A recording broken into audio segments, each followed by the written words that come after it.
のゼミクルーズがそうですね。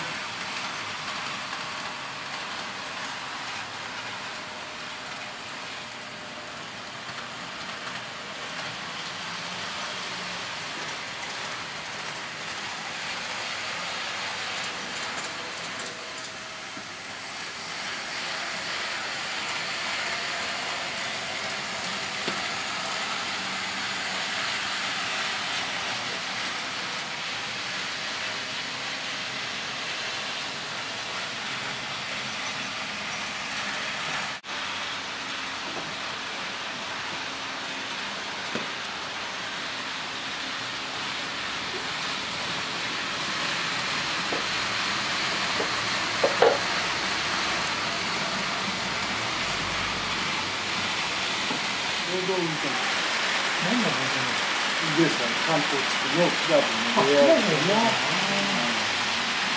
メンバーは何なんとかクラブ、なんとかクラブっていうのがあって。うん。ザラバーメントね。